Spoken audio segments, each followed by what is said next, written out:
So I was just getting ready to do a video today. I was setting everything up and then boom, I see this video clip on Twitter/X and a former Sixers player just went so far in on Daryl Morey. He completely ripped him after his recent comments regarding AI and how he uses it to make Sixers decisions. So we're going to live react to the entire clip. I didn't even listen to the whole thing yet, but holy smokes, man. I mean, it is never a dry day when it comes to 76er land. Even though they're 20 games under 500, they're still in the tankathon race. My voice is a little raspy after having to scream at that game last night. It was absolutely insane.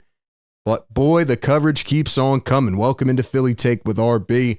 Do me a favor, like this video, subscribe to the show. The other video is going to have to wait till tomorrow because this is way more relevant right now. First off, a few days ago, we had another former Sixer rip the Sixers, and that's Paul Reed. Shout out to my guy B-Ball Paul.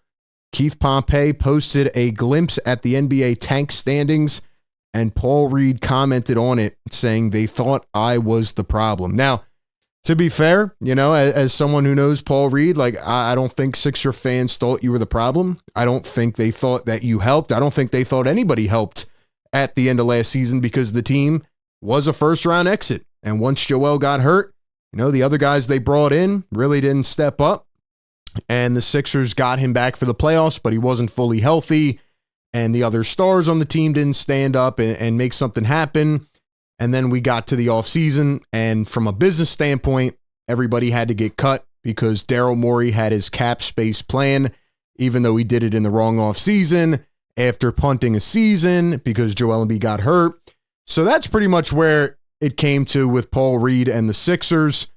But Paul Reed comments that the reason I put that up is because just now, another former Sixer who was on the team last year, and correct me if I'm wrong, Marcus Morris isn't really playing right now, right? I know he was on the Knicks and then he got waived.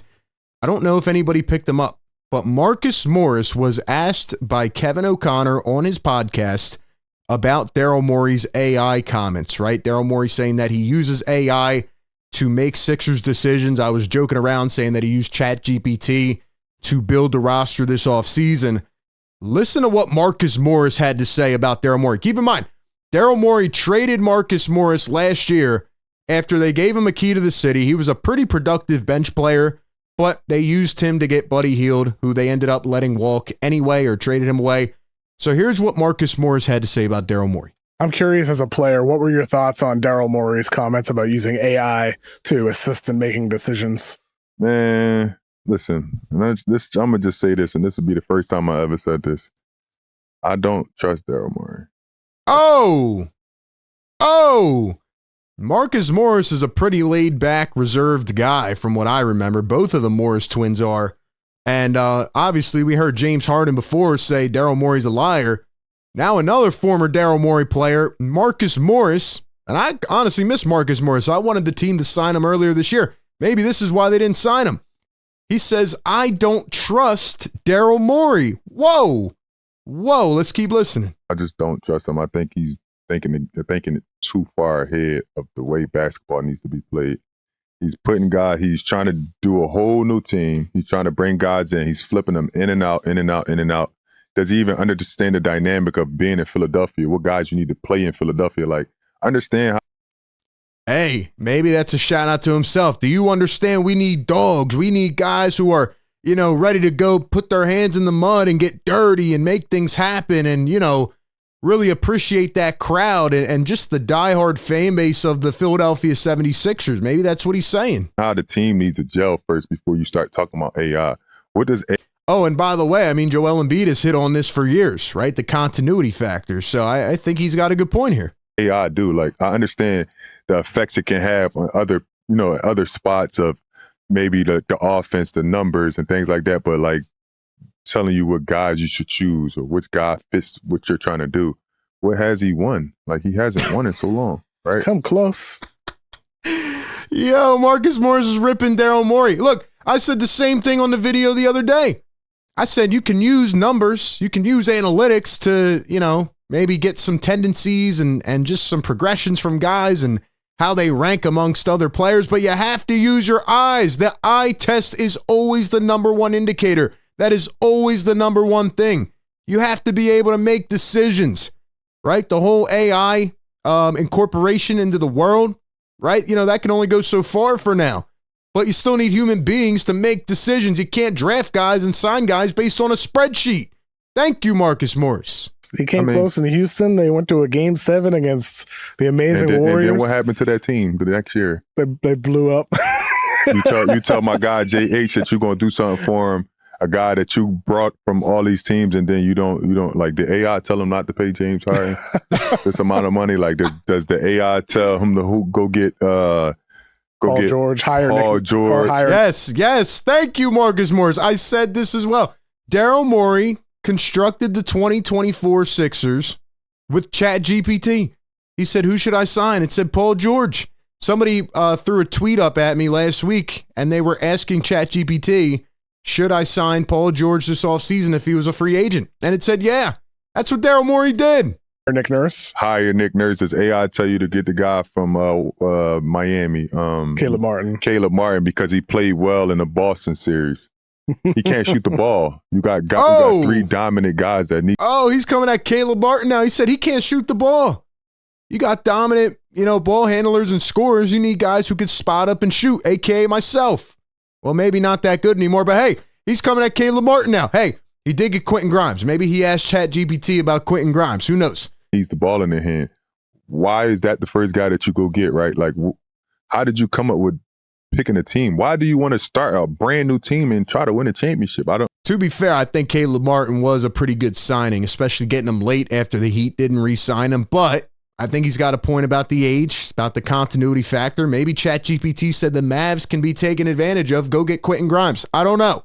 I haven't seen any team that has 10 new guys be really good the following year. I don't even know if any team has ever done that. True. Like I'm just not a fan of like how he go about choosing players and like flipping players in and out. It's kind of like he's trying to like outsmart the game too much, right? It's like, I mean, Daryl's had a lot of success. Like with Houston, he built a really great team, an innovative team.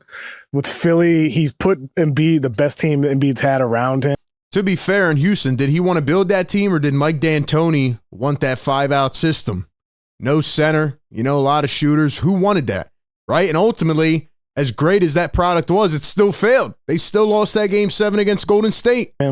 I think with Daryl, is that what James Harden, that James Harden team, we were talking about this team that's there now? I think that Harden team, yeah. Did he put Harden, or was it other things around of wanting Harden to come there and knowing that he was going to sign a contract? So basically, he put that together because he lied to the players and told them that he was going to give them a certain contract that made him want to come there. And then he gets to Philadelphia, and then it's not the same thing. So does Marcus Morris have inside info? Is this confirmed? He lied to James Harden? Oh. Yo, this is crazy. I'm just not a fan of like how he moves around the game, right? I'm just not a fan of that. I'm just not a big fan of it. The AI comments. I think with the AI. Keep in mind, other free agents are going to see this video.